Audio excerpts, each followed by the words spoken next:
He ain't even king yet.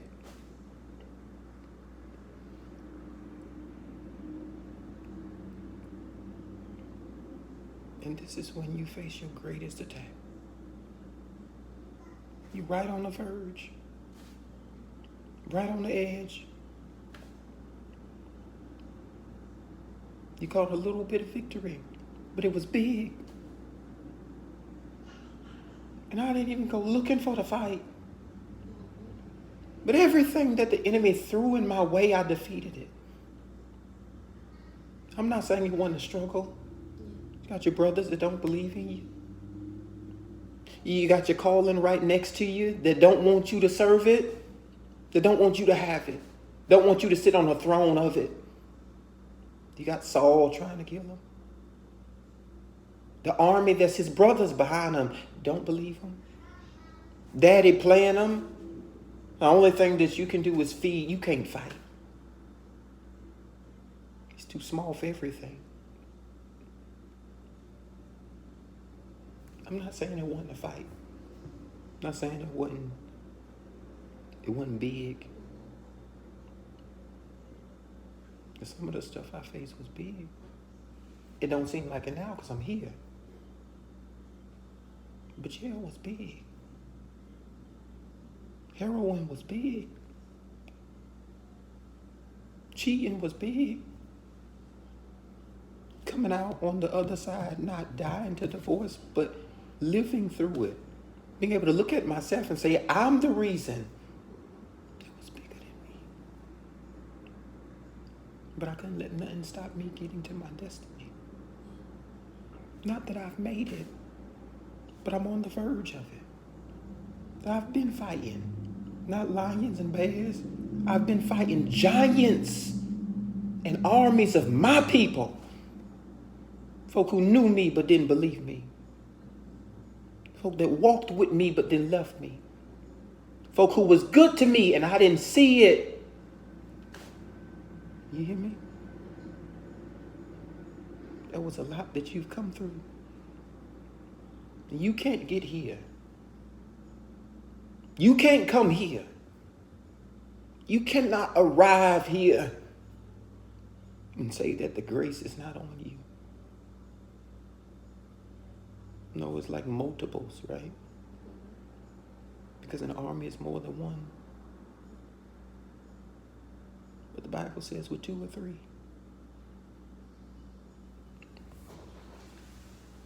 2 or 3. Touch and agree on anything. Listen. That other verse says, where 2 or 3 come together, touching and agreeing, they gotta be in the midst. Here's where the enemy needed remedial. Because the enemy only read it one way.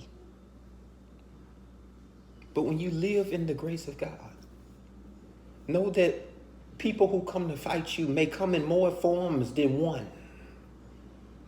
And they'll come in 2s and 3s. And they'll be gathered in the attempt on one accord to defeat you. But my Bible says God will be in the midst of it. The only reason that I'm here, the only reason I'm still alive is not of me. It ain't that I've been so strong. Thought I was stronger but fell weak and prey to stuff that I knew I would never struggle with. I thought I was strong. It's not because of me. Thought I was the man, that I'd never get caught. And then while in handcuffs and taken down there, it was not me that freed me. It was me that got me captured at the end of the day when they came, which was only just me against me. All right, can't blame nobody else. Can't be like it was the law, it was the white man, it was the wife, it was me. That I'm the army that's running behind me, because I'm the only one that knows the fulfillment of my destiny that God told to me. And I stopped me. Here's what he said, with 2 or 3. Gather, touching, and agreeing on anything. Every time that the enemy stands up in the aligned attempt to stop you, to hurt you, to bring you to a sad day, a bad day, a hard day, he's agreeing with somebody. He's agreeing with somebody. He's agreeing with somebody. A lot of the times, who is he agreeing with? You. Because you've said it in your mind. I won't win it. It's bigger than me. It's stronger than me. God is larger than me. I'm going to fall prey to it. I won't defeat it. This fight, I can't win it. God, is not going to work out. It's you that the enemy agrees with. Here's the good news of the gospel. While you were in sin, Christ died. While darkness was around you, God said, let there be light. When the enemy stood in front of me, when the army was chasing behind me, that God told Moses, the enemy you see today, you will see again no more forever. Stand still and see the salvation of the Lord. Here's what you know, God is in the midst. Here's what you didn't know, God is in the midst always, in every conversation, in every agreement, in every declaration, in every assignment, in every initiative, in every floor planning, in every cultural, habitable, addictive, decisive, betraying way. God is in the midst of the agreement, either granting it or denying it. Can I tell you, on today you faced enough denial? Say, God, I just speak that over myself. You've faced enough no's. You've seen too many turn down. You've seen too many it's not going to work out.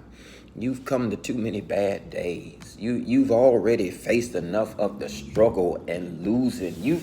I've seen too many bad. My God, I need to see some good. And he says, I agree with you.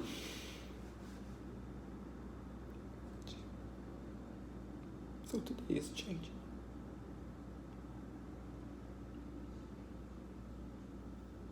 It's changing. You feel that shift? It's changing. Not just the bank account. I said some stuff I had to close. Let you know I'm still God. I'm still protecting and leading and providing. I'm still God. They may have shut doors on you, but God is still the God of windows. They may have said, you can't come here, but God is still the God of promotion with no titles. Oh, I know it was bigger than you, and they said that you died to it. You couldn't defeat this. It's a lot of stuff that's chasing behind you. Got bills behind you, the weight of kids behind you, the weight of tomorrow behind you, the community riding on your back that you put there is heavy behind you, everything that's running behind you. And I know it is. But 2 or 3, God agrees with you that you can defeat it. That's it. Just wanted to tell myself, tell BB, to anybody who listen to me, the only reason you face it